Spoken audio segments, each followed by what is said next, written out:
Welcome to mega TV Pakka local AP. Pithapuram నియోజకవర్గంలో MLC Konidela Nagababu విస్తృతంగా పర్యటించారు. కుమారపురంలో నిర్వహించిన పార్టీ కార్యకర్తల ఆత్మీయ సమావేశంలో నాగబాబు ముఖ్య అతిథిగా పాల్గొన్నారు. డిప్యూటీ సీఎం పవన్ కళ్యాణ్ నాయకత్వంలో పిఠాపురం నియోజకవర్గం అభివృద్ధిలో రాష్ట్రంలోనే ప్రథమ స్థానంలో ఉందన్నారు. ప్రతి ఇంటికి సంక్షేమ పథకాలు, ప్రతి గ్రామానికి రోడ్లు వేయడమే కూటమి ప్రభుత్వ లక్ష్యమని స్పష్టం చేశారు. పార్టీ బలోపేతానికి కార్యకర్తలు సమన్వయంతో పనిచేయాలని, ప్రజా సమస్యల పరిష్కారంలో నిరంతరం ముందుండాలని నాగబాబు పిలుపునిచ్చారు.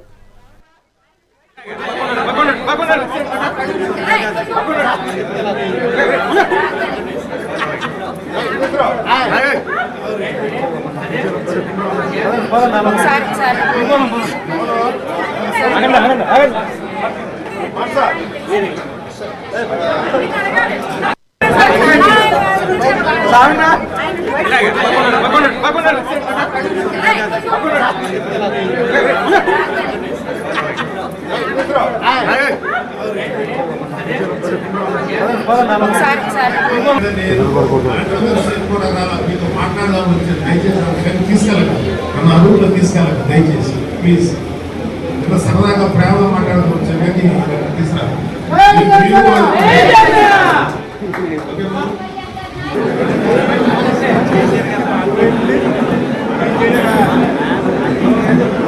కళ్యాణ్ గారిని స్టేట్లో డిప్యూటీ సీఎంగా నిలబెట్టినటువంటి పిఠాపురం నియోజకవర్గానికి మేము చాలా బాధ్యతగా వ్యవహరిస్తాం.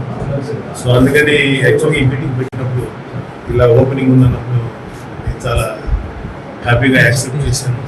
ఉన్నది ఏంటంటే ఇలా వచ్చే సందర్భంగా మా కార్యకర్తలు ఎలాగో మనకి రెగ్యులర్గా ఉండే మనం ప్రేమించేటువంటి జనసైనికులు వీళ్ళందరితో ఒక ఆత్మీయ సమావేశం కూడా కొంచెం క్లుప్తంగా ముగించి ఓపెనింగ్ వచ్చాం.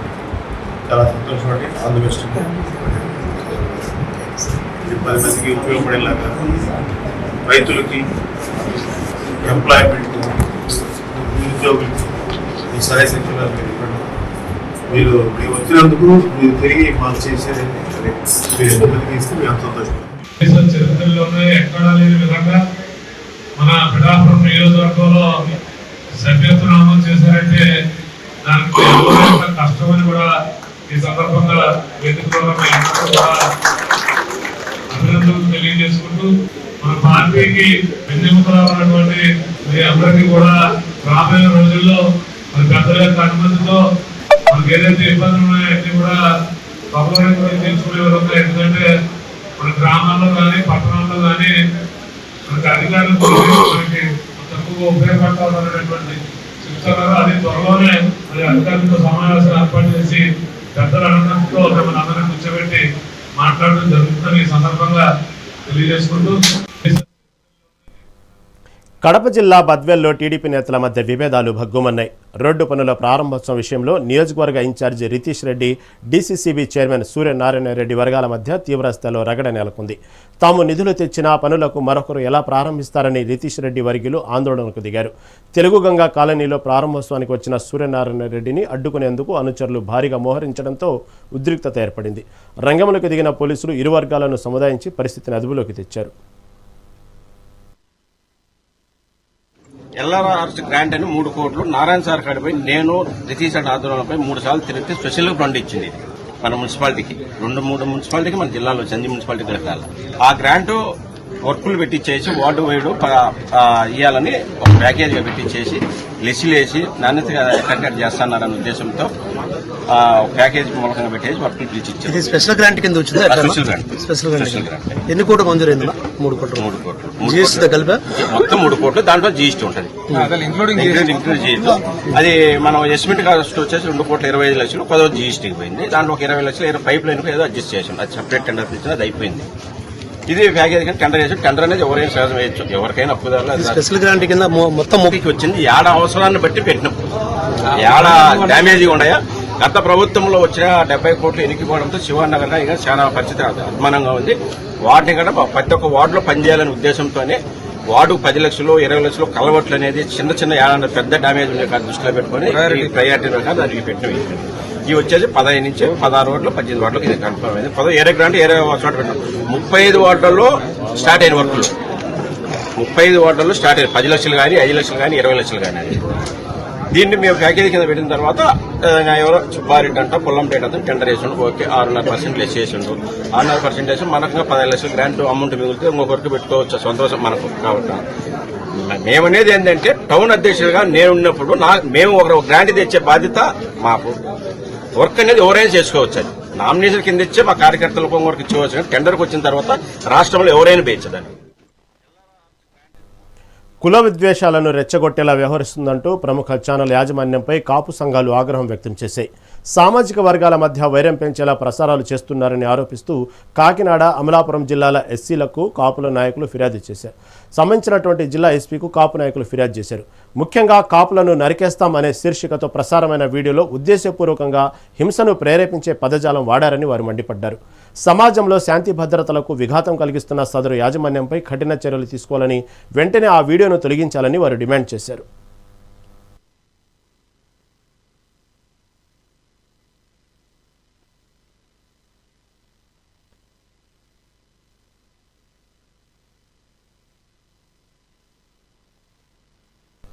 నంద్యాల జిల్లా ఆళ్లగడ్డలో ఘోరం జరిగింది. కుటుంబ కలహాలు ఒక నిండు ప్రాణాన్ని బలి తీసుకున్నాయి. పట్టణంలోని చాంద్ వీధిలో నివాసం ఉంటున్న చెన్నయ్య అనే వ్యక్తి తన భార్య పుష్పపై కత్తితో దాడి చేసి గొంతు కోసి దారుణంగా హత్య చేశాడు. అనంతరం అక్కడి నుంచి పరారయ్యాడు. స్థానికుల సమాచారంతో పోలీసులు ఘటనా స్థలానికి చేరుకున్నారు. మృతురాలికి 2 చిన్నపిల్లలు ఉండటంతో ఈ ఘటన స్థానికంగా తీవ్ర విషాదాన్ని నింపింది. పోలీసులు కేసు నమోదు చేసి పరారీలో ఉన్న నిందితుడి కోసం గాలింపు చర్యలు చేపట్టారు.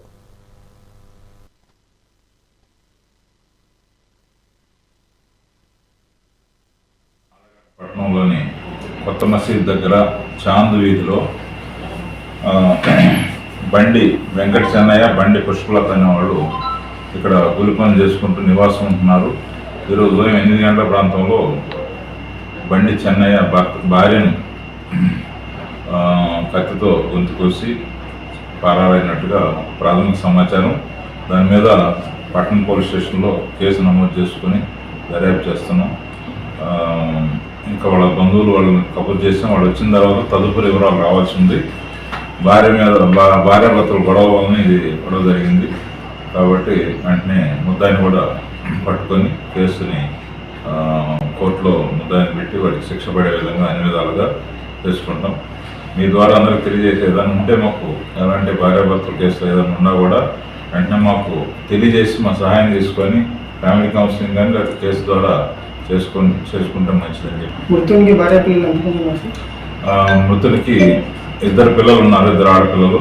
ఒక అమ్మాయి 8 years, ఒక అమ్మాయి 6 years అని తెలిసింది. 2 కూడా ఒక అమ్మాయి బయట ఉన్నారు. పెళ్ళి అయ్యి 10 సంవత్సరాలు. ఇతను కూడా రెండవ వివాహం, ఆమె కూడా రెండవ వివాహం తెలిసింది. పూర్తి వివరాలు ఇంకా వాళ్ళ కుటుంబ సభ్యుల దగ్గర తీసుకొని దర్యాప్తులో అన్ని వివరాలు. శ్రీ సత్యసాయి జిల్లా గుడిబండ మండలంలో దారుణం చోటు చేసుకుంది. మదనపల్లిలో ఇరు వర్గాల మధ్య జరిగిన ఘర్షణలో విజయభాస్కర్ అనే యువకుడు ప్రాణాలు కోల్పోయాడు. పాత కక్షల నేపథ్యంలో ప్రత్యర్థులు కర్రలతో విచక్షణారహితంగా దాడి చేయడంతో తీవ్రంగా గాయపడిన విజయ్ ఆసుపత్రిలో చికిత్స పొందుతూ మృతి చెందాడు. ఈ ఘటనతో ఆగ్రహించిన మృతుడి బంధువులు మడకశిర ఆసుపత్రి ముందు ఆందోళనకు దిగారు. నిందితులపై SC, ST అట్రాసిటీ కేసు నమోదు చేసి కఠినంగా శిక్షించాలని డిమాండ్ చేయడంతో అక్కడ ఉద్రిక్తత నెలకొంది. పోలీసులు హామీ ఇవ్వడంతో వివాదం సద్దుమణిగింది.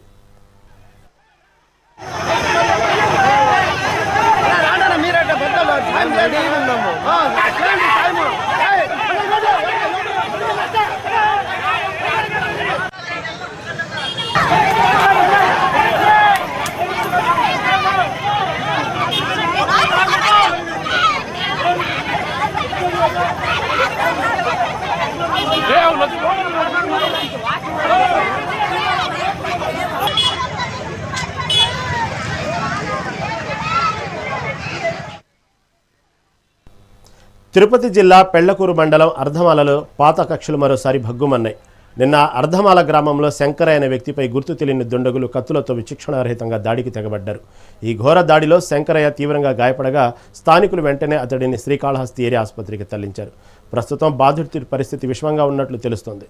సమాచారం అందుకున్న పెళ్లకూరు SI ఆదిలక్ష్మి ఘటనా స్థలానికి చేరుకుని వివరాలు సేకరించారు. గ్రామంలో ఉద్రిక్తత నెలకొన్న నేపథ్యంలో పోలీసులు భారీ బందోబస్తు ఏర్పాటు చేసి నిందితుల కోసం గాలింపు చర్యలు చేపట్టారు. సుబ్రహ్మణ్య కొడుకు ఆర్పటుడు నరసింహలా శాఖరు శాఖరు ఆటోపాడు శాఖరు ఓడి ఆటో ముగ్గురు కలిసి చేశారా ఏం వాడికి ఇప్పుడు చెప్పు చెప్పు ఖర్చు పెట్టుకున్నారు చెప్పు ఒక మాట సుబ్రహ్మణ్య కొడుకు ఆరుపాటు ఆటోపాడు పేరు నరసింహలా శాఖరు శాఖరు ఆటోపాడు శాఖరు ఓడి ఆటో ముగ్గురు కలిసి చేశారా ఏం వాడికి ఇప్పుడు చెప్పు చెప్పు ఖర్చు పెట్టుకున్నారు చెప్పు ఒక మాట సుబ్రహ్మణ్య కొడుకు ఆరుపాటు ఆటోపాడు పేరు నరసింహలా నెల్లూరు జిల్లాలో పల్లె వీక్షణ కార్యక్రమం ఉత్సాహంగా సాగుతుంది. ఇందులో భాగంగా సీతారాంపురం మండలం మారంరెడ్డిపల్లి పరిధిలోని పొదలదలగుంట చెరువు వద్ద జలధార కార్యక్రమాన్ని జిల్లా కలెక్టర్ హిమాంశు శుక్లా ఘనంగా ప్రారంభించారు. 100 రోజుల కార్యాచరణలో భాగంగా చేపట్టిన చెరువు పూడికతీత పనులకు ఆయన శ్రీకారం చుట్టారు. ఈ సందర్భంగా స్థానిక ప్రజలతో మాట్లాడి నీటి లభ్యతపై ఆరా తీశారు. పనులు అత్యంత పారదర్శకతతో నాణ్యతతో సాగాలని అధికారులను ఆదేశించారు. క్షేత్రస్థాయిలో పనుల పట్ల ఎలాంటి నిర్లక్ష్యం వహించకూడదని కలెక్టర్ స్పష్టం చేశారు.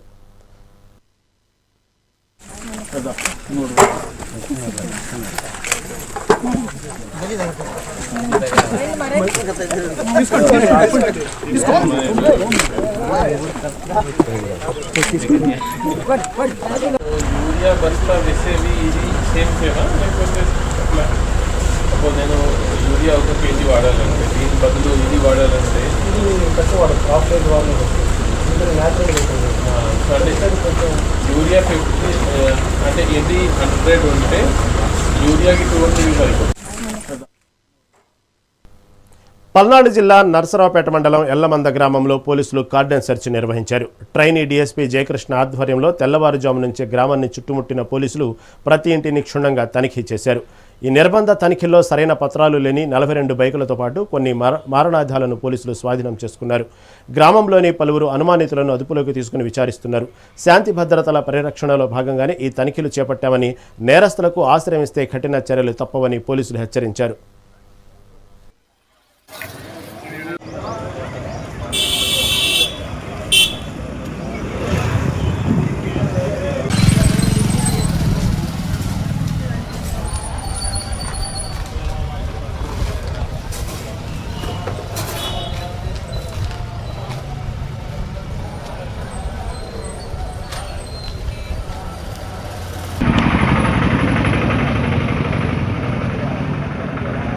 ఈరోజు అంటే 23 ఏప్రిల్ 2026 పల్నాడు జిల్లా ఎస్పీ గారి ఆదేశాల మేరకు మన నరసరావుపేట రూరల్ పోలీస్ స్టేషన్ పరిధిలో ఉన్న ఎల్లమంద గ్రామం నందు కోఆర్డినెన్స్ సర్చ్ ఆపరేషన్ చేయడం జరిగింది.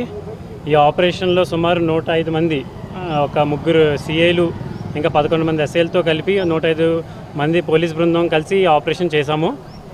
మొత్తం ఈ ఆపరేషన్లో ఒక 40 2 వీలర్స్, ఇంకా ఒక 2 కత్తులు, 3 గొడ్డలు దొరకడం, సీజ్ చేయడం జరిగింది. అవి దేనికోసమైతే ఉపయోగిస్తున్నారో అవి తెలుసుకుని మళ్ళీ వాళ్ళకి ఇవ్వడం జరుగుతుంది. తర్వాత ఈ సందర్భంగా నేను ఈ గ్రామ ప్రజలకి ఏం చెప్పాలనుకుంటున్నానంటే, ఇక్కడ ఎల్లమంద జంక్షన్లో ఇది కాస్త యాక్సిడెంట్స్ అన్నీ జరుగుతూ ఉంటాయి. సో అందరూ 2 వీలర్స్ ఎప్పుడైతే వెళ్తున్నారో హెల్మెట్ ధరించి తప్పకుండా ప్రయాణం చేయాలని మా విజ్ఞప్తి. అండ్ ఎండ తీవ్రత కూడా కాస్త ఈ వేసవకాలంలో ఎండ తీవ్రత ఎక్కువ ఉంటాయని సూచనలు ఉన్నాయి. నెససరీ ఏమైనా పనులు ఉంటేనే బయటికి రండి, కానీ మధ్యాహ్నం పూట వచ్చి ఈ హెల్త్ అనేది పాడు చేసుకోవద్దు. తర్వాత వేసవి సెలవులు మొదలవుతున్నాయి ఇప్పుడు పిల్లలందరికీ. ఈ జలాశయాల దగ్గరికి ఈ పిల్లలందరూ వెళ్ళి ఈతకి సరదాగా వెళ్ళి ప్రాణాలు కోల్పోయిన సందర్భాలు ఎన్నో ఉన్నాయి. అందుకు తల్లిదండ్రులకి మా విజ్ఞప్తి ఏమనగా, వాళ్ళు ఏమైనా ఈ సరదాలకి వీటికి వెళ్తుంటే వెళ్ళకుండా చూడండి ఫస్ట్ ఈతకి వెళ్తున్నప్పుడు. ఈరోజు తిరుపతి జిల్లా సత్యవేడు రాజకీయాల్లో మరోసారి నిప్పు రాజుకుంది. ఎమ్మెల్యే కోనేటి ఆదిమూలం సొంత పార్టీ నేతలపైనే సంచలన వ్యాఖ్యలు చేశారు. 50 ఏళ్ల రాజకీయ ప్రస్థానంలో ఎన్నో పదవులు చూసిన తనకు ప్రస్తుతం నియోజకవర్గంలో ప్రోటోకాల్ విషయంలో తీవ్ర అన్యాయం జరుగుతుందని ఆయన ఆవేదన వ్యక్తం చేశారు. పార్టీ కోఆర్డినేటర్ శంకర్రెడ్డి పెత్తనమేంటని, ప్రభుత్వ కార్యక్రమాలకు ప్రోటోకాల్ లేని వారు ఎలా ముఖ్య అతిథులుగా హాజరవుతారని ప్రశ్నించారు. గతంలో పెద్దిరెడ్డి రామచంద్రారెడ్డి ఆధిపత్యం వల్లే వైసీపీని వీడానని గుర్తు చేసిన ఆయన ఇప్పుడు కూడా తనను ఇబ్బంది పెట్టే ప్రయత్నాలు జరుగుతున్నాయని ఆరోపించారు. ఈ అంశంపై ఇప్పటికే స్పీకర్కు ఫిర్యాదు చేశానని, తన ఆత్మగౌరవం దెబ్బతింటే ఊరుకోబోనని స్పష్టం చేశారు. మన స్పీకర్ జనరల్ సెక్రటరీ ఇచ్చారు. సత్యవాడ ఎమ్మెల్యేకి ప్రోటోకాల్లో ఎందుకు మీరు ఇలా చేస్తున్నారు అని కలెక్టర్కి పంపించాడు. ఇమీడియట్గా దీనికి ఎక్స్ప్లెనేషన్ ఇవ్వండి 10వ తేదీ లోపల అని చెప్పేసి కలెక్టర్ గారు కూడా చెప్పాము, ఎస్పీ గారు కూడా చెప్పాము. ఏంటండి మీ ప్రోటోకాల్? గౌరవ ముఖ్యమంత్రి గారు ఇచ్చింది పోస్ట్ ఏమి, మీరు చేసేది ఏంది? ఇదండి ప్రోటోకాల్. ఇప్పుడు ఇది నాకే కాదు, భవిష్యత్తులో ఏ రాజకీయ నాయుడికి కూడా జరగకూడదు. ఎంపీడీఓలు పోయి ఎంపీడీఓలు ఇలా నిలుచుకుంటారు. ఎంపీడీఓలు ఇది చూడండి, ఇదండి ప్రోటోకాలు. ఇది ప్రోటోకాలు. ప్రభుత్వ ఉద్యోగులు ఎవరి దగ్గర ఉండారో ఒకసారి చూసుకోండి. ఇది ఎక్కడైనా జరిగిందా? ఏ నియోజకవర్గం జరుగుతుందా? ఇలాంటిది ఖండిస్తే మరి మీకేంటి మీ ఆలోచన విధానం ఏంది? ఒక శాసనసభ్యుడు తెలుగుదేశం పార్టీలకు గెలిచిన వాడిని ఒకళ్ళ పార్టీ సస్పెండ్ చేసి ఉండొచ్చు. రాజ్యాంగబద్ధంగా ఎన్నికైనటువంటి వాడిని నేను అసెంబ్లీలో మాట్లాడితే ఎక్కడైనా మాట్లాడతా. రాజ్యాంగబద్ధంగా ఎన్నికైన వాడికి మీరు ఇలా చేస్తే మంచిదానా? అబ్బాయి ఉన్నాడు జడ్పీటీ మెంబర్గా, మీరు కోఆర్డినేట్ చేసుకోమండి, అతన్ని పార్టీకాలను చేసుకోమండి. అంటే నన్ను టార్గెట్ చేస్తారు, మా అబ్బాయినే టార్గెట్ చేశారు, మా మండలంలో మీటింగ్ పెడతారు, కాన్స్టిట్యూన్సీ మీటింగ్ పెడతారు. ఇది ఎంతవరకు సమంజసం మీకు? గౌరవ ముఖ్యమంత్రి గారు నాకు వచ్చి ప్రచారం చేశారు. గౌరవ ముఖ్యమంత్రి గారు నన్ను గెలిపించమన్నాడు. అందరిని కూర్చొని పెట్టి మన బిడ్డ మన ఇంటికి వచ్చాడు, ఆదరించండి, సహాయం చేయండి, గెలిపించి తీసుకోమని చెప్పాడు. ఇంత చేసిన ముఖ్యమంత్రి గారు మీరు చేసే కార్యక్రమం ఏంటి? ఈరోజు ఏం జరుగుతుందండి కాన్స్టిట్యున్సీలో? ప్రతిరోజు రాస్తున్నారు కాన్స్టిట్యున్సీలో, ఇసుక పోతున్నది, మట్టి పోతుంది, గ్రావెల్. ఉమ్మడి పశ్చిమ గోదావరి జిల్లాను రాష్ట్రంలోని ఆదర్శ జిల్లాగా తీర్చిదిద్దడమే మన లక్ష్యం కావాలని జిల్లా పరిషత్ చైర్పర్సన్ ఘంటా పద్మశ్రీ ప్రసాద్ పిలుపునిచ్చారు. ఏలూరులోని జిల్లా పరిషత్ కార్యాలయంలో ఈ సమావేశం నిర్వహించారు. ఈ సందర్భంగా వివిధ శాఖల వారీగా జరుగుతున్న అభివృద్ధి పనులను ఆమె సుదీర్ఘంగా సమీక్షించారు. ప్రభుత్వ పథకాలు అర్హులైన ప్రతి ఒక్కరికి చేరాలని, పనుల నాణ్యతలో రాజీ పడకూడదని అధికారులను ఆదేశించారు. ప్రజాప్రతినిధులు, అధికారులు సమిష్టిగా పనిచేసినప్పుడే జిల్లా అభివృద్ధి సాధ్యమవుతుందని ఆమె స్పష్టం చేశారు.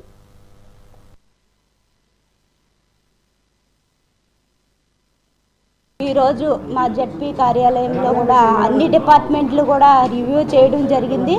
ప్రతి ఒక్క అంశం మీద కూడా మేము క్షుణ్ణంగా పరిశీలించి ప్రతి అధికారిని కూడా అడగడం జరిగింది. చాలా చక్కగా జరిగింది. కానీ కొంతమంది అధికారులు రావడం లేదు. ఎందుకంటే మీరు రాకపోయినా కానీ మా వరకు కూడా మాకు ఫోన్ చేసి ఒక జడ్పీ చైర్మన్ గారు నాకు కానీ లేదంటే మా సిఇఓ గారు కానీ ఫోన్ చేసి చెప్తే ఒక మర్యాదగా ఉంటుందని మేము భావిస్తున్నాము. ఎందుకంటే మీరు రావట్లేదంటే మేము వేరే ఏదన్నా సొల్యూషన్ చూసుకుంటాం, కానీ మీరు రావట్లేదని మీటింగ్, ఇంత పెద్ద మీటింగ్ మేము 3 నెలలకు ఒకసారి పెడతాము. ప్రజా సమస్యల మీద పెడతాం కాబట్టి ఆ సమస్యలు జడ్పీటీసీలు ఎంతోమంది వచ్చి ఆ సమస్యల గురించి మాట్లాడాలనుకుంటారు. కానీ ఆ డిపార్ట్మెంట్లు రాకపోతే వాళ్ళు ఎంతో దూరాన్ని నుంచి వచ్చి వాళ్ళు నిరాశ చెందుతారు. కాబట్టి ఈసారి ఎప్పుడైనా కూడా మీటింగ్ జరిగినప్పుడు మీరు రాలేదు అంటే మాకు ఇన్ఫామ్ చేయండి, మేము మా జడ్పీటీసీలకి చెప్పుకుంటాము. తర్వాత ఏదైతే రాలేదో డిపార్ట్మెంట్లో ఆ డిపార్ట్మెంట్లు మళ్ళీ కూడా రివ్యూ చేసి మేము పెడతామని మీ అందరికీ కూడా తెలియజేసుకుంటూ ఇంత చక్కటి మీటింగ్ జరిగింది. వచ్చిన ప్రతి ఒక్క అధికారికి కూడా నా హృదయపూర్వక ధన్యవాదాలు తెలియజేసుకుంటూ సెలవు. కర్నూలు జిల్లా అరికెరలోని బిఆర్ అంబేద్కర్ గురుకుల పాఠశాల వివాదాలకు నిలయంగా మారింది. విద్యార్థులు మద్యం, సిగరెట్లకు బానిసవ్వడమే కాకుండా ఒక ఉపాధ్యాయునితో కలిసి వంట సిబ్బందిపై రాళ్లతో దాడి చేయడం కలకలం రేపింది. గ్యాస్ పైపులు, విద్యుత్ లైట్లు ధ్వంసం చేసి బీభత్సం సృష్టించడంతో పాఠశాలలో భయాందోళనలు నెలకొన్నాయి. ఈ ఘటనపై ఎంఆర్ఓ సువర్ణమ్మ పాఠశాలను సందర్శించి విచారణ చేపట్టారు. ప్రిన్సిపాల్ అందుబాటులో లేకపోవడం వల్లే క్రమశిక్షణ తప్పిందని, బాధ్యులపై కఠిన చర్యలు తీసుకుంటామని ఆమె హెచ్చరించారు. రాత్రి వేళల్లో పోలీసు గస్తీని పెంచాలని అధికారులను ఆదేశించారు.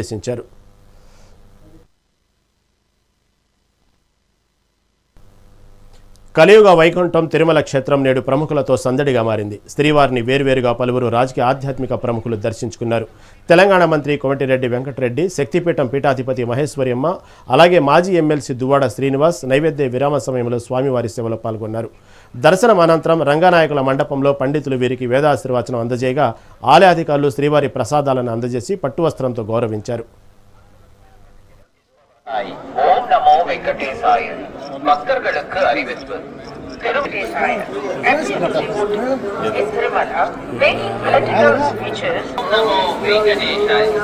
ತಿರುಮಲ ಕ್ಷೇತ್ರದಲ್ಲಿ ರಾಜಕೀಯ ಭಾಷಣ ಮಾಡುವುದು ಮತ್ತು ಆಕ್ಷೇಪಾರ್ಹ ರೀಲ್ಗಳನ್ನು ತಯಾರಿಸಿ ಸಾಮಾಜಿಕ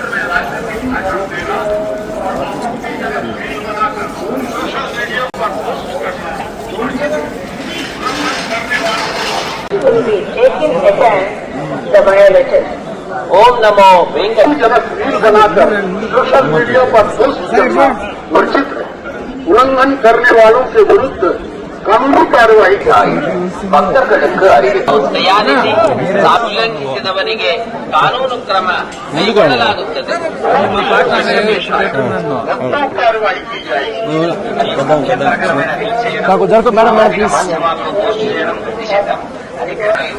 About race and posting them on social media is strictly ಕ್ಷೇತ್ರದಲ್ಲಿ ಕಾನೂನು ಕಾರ್ಯವಾಹಿ की जाएगी।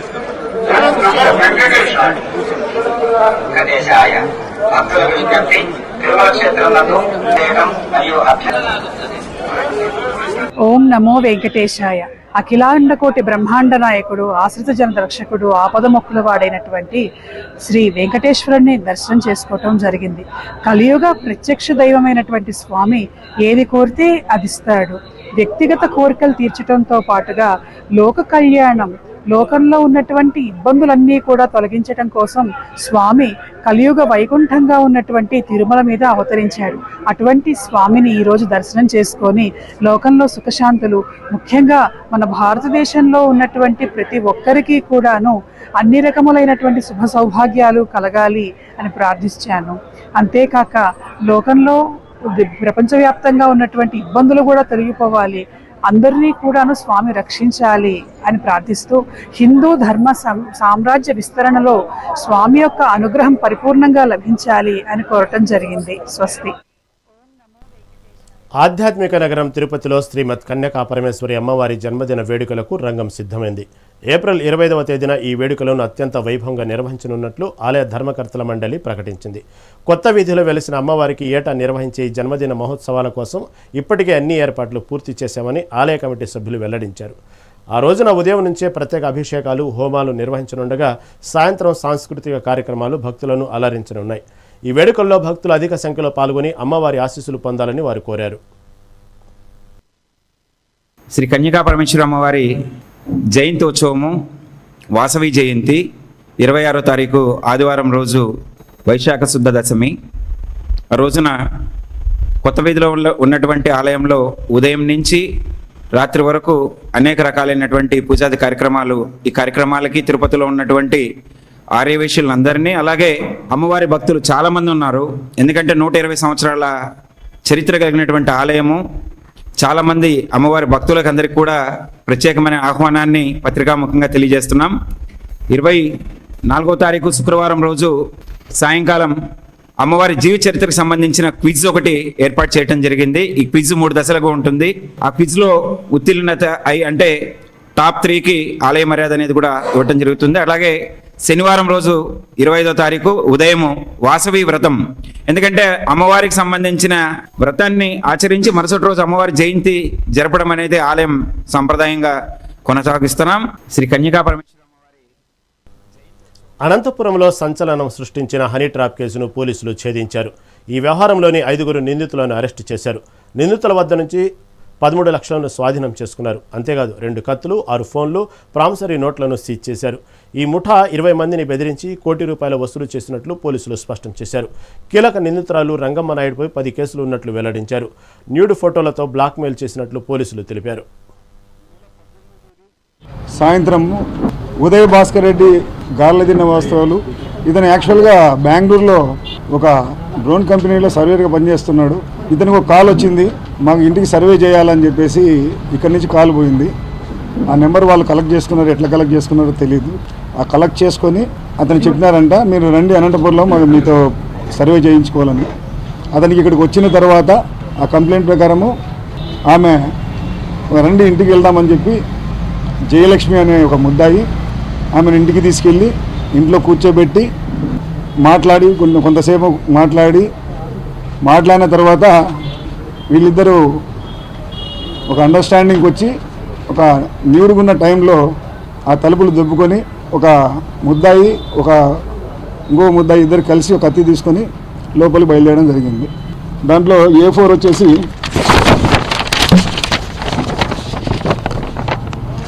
రాజేష్ అనే అతను ఈ కత్తి వాడడం జరిగింది. ఆ రాజేష్ అనే అతను రంగమ్మ అని చెప్పేసి, రంగమ్మ అలియా చిన్ని అని వీళ్ళిద్దరూ లోపలికి ఎంటర్ అయినారు. వీళ్ళు ప్లాన్ ప్రకారమే ఆ డోర్కి లాక్ చేయకుండా పెట్టుకున్నారు. వాళ్ళు ఎప్పుడైతే ఈ విధంగా నీటికి వచ్చినారో ఇమ్మీడియట్గా డోర్ ఓపెన్ చేసుకుని లోపలికి వెళ్ళిపోయేసి వీడు రాజేశ్వరి అనేటోడు ఆమె భర్తగా యాక్టింగ్ చేసినాడు.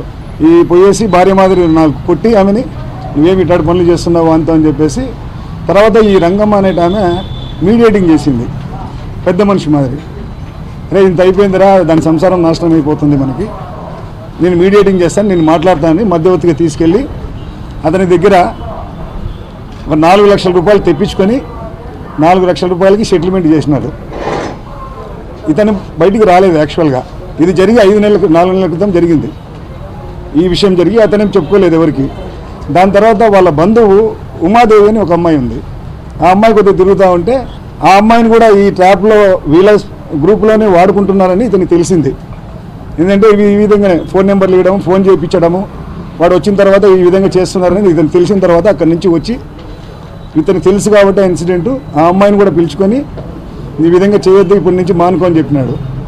ఆ విషయంలో ఈ రంగమ్మ మిగతా వాళ్ళకు ముద్దాయిలు వచ్చేసి ఎవరైతే ఈ ఉమాదేవి ఉందో ఆమె ఇంటికాడికి పోయి గలాటా చేసినారు. ఎందుకు రావడం లేదు ఏం కదా అన్నట్టు నేను మానుకున్నానన్నా కానీ ఒప్పుకోలేదు. ఆ విషయంలో ఈ ఉమాదేవి ఈ ఇద్దరు వచ్చేసి పోలీస్ స్టేషన్కి వచ్చి ఈ విధంగా జరిగిందని మాకు ఫిర్యాదు ఇవ్వడం జరిగింది. విజయవాడ సివిల్ కోర్టులో లిఫ్ట్ ఘటనలో న్యాయవాదులు సురక్షితంగా బయటపడ్డారు. కోర్టు భవనంలోని లిఫ్టులో సాంకేతిక లోపం తలెత్తడంతో అది 7వ అంతస్తులో ఉన్నటువంటి 7వ అంతస్తులో అకస్మాత్తుగా నిలిచిపోయింది. ఈ సమయంలో లిఫ్టులో ఒక గర్భిణితో సహా మొత్తం 6 న్యాయవాదులు ఉన్నారు. లిఫ్ట్ డోర్ పూర్తిగా స్ట్రక్ అయిపోవడంతో వారు సుమారు గంటన్నర కాలంగా లోపలెచ్చుకోకపోయారు. లోపల గాలి ఆడకపోవడంతో న్యాయవాదులు తీవ్ర అస్వస్థతకు గురయ్యారు. ఘటనపై సమాచారం అందుకున్న వెంటనే SDRF, ఫైర్ సిబ్బంది రంగంలోకి దిగారు. లిఫ్ట్ లోపల ఆక్సిజన్ స్థాయి తగ్గిపోవడంతో సిబ్బంది పైపుల ద్వారా లోపలికి ఆక్సిజన్ను పంపిస్తూ బాధితులకు ఉపశమనం కల్పించారు. అనంతరం లిఫ్ట్ డోర్లను తెరిచి న్యాయవాదులను బయటకు తీసుకొచ్చారు.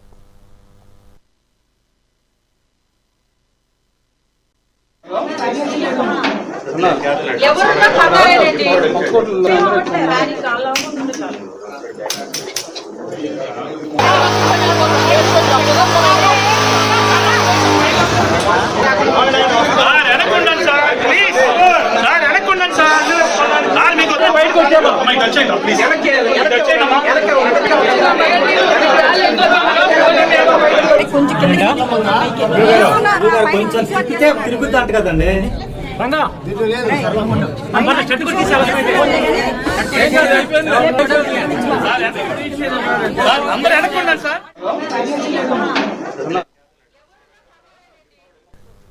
తిరుపతి జిల్లా వెంకటకృష్ణపాళ్యంలో తీవ్ర విషాదం చోటు చేసుకుంది. ఒకే కుటుంబానికి చెందిన 5 ప్రాణాలు కోల్పోవడం కలకలం రేగింది. ఇంట్లో తల్లి, భార్య హత్యకు గురవగా 2 పిల్లలతో కలిసి కుటుంబం మొత్తం మోహన్ ఆత్మహత్యకు పాల్పడ్డారని తెలుస్తుంది. మోహన్ ఇటీవల నారాయణవనంలో స్టీల్ సిమెంట్ వ్యాపారం ప్రారంభించాడు. అతని భార్య హరిత టైలరింగ్తో పాటు బ్యూటీ పార్లర్ నిర్వహిస్తుంది. వీరికి హిమని, కౌశిక్ అనే 2 పిల్లలు ఉన్నారు. మోహన్ తల్లి చంద్రకళ కూడా వారితోనే నివసిస్తోంది. ఇక మోహన్ సిమెంట్ సరుకు కోసం బ్యాంకులో డీడీ చేయాల్సిన డబ్బును పక్కింటి మహిళ వద్ద ఉంచి తర్వాత తీసుకుంటానని చెప్పి వెళ్ళిపోయాడు. మధ్యాహ్నం సమయంలో ఇంటికి వచ్చిన చంద్రకళ సోదరుడు బాలకృష్ణ ఇంట్లో హరిత, చంద్రకళలు మృతదేహాలుగా కనిపించడంతో షాక్కు గురయ్యారు. హరిత మెడకు చున్ని బిగించి ఉండగా చంద్రకళ శరీరంపై గాయాలున్నాయి. ఈ ఘటనపై వెంటనే స్థానికులు పోలీసులకు సమాచారం ఇచ్చారు. మోహన్కు ఫోన్ చేసినా స్పందన రాకపోవడంతో పిల్లలు చదువుతున్న పుత్తూరులోని పాఠశాలను సంప్రదించారు. ఉదయం 11 గంటల సమయంలో మోహన్ పిల్లలను తీసుకెళ్లినట్లు అక్కడ సిబ్బంది తెలిపారు. దీంతో మోహన్ పిల్లల కోసం పోలీసులు గాలింపు ప్రారంభించారు. అదే రోజు రాత్రి పుత్తూరు సమీపంలోని వేపగుంట రైల్వే స్టేషన్ దగ్గర రైలు కింద పడి మోహన్, అతని 2 పిల్లలు మృతి చెందినట్లు రైల్వే పోలీసులు గుర్తించారు.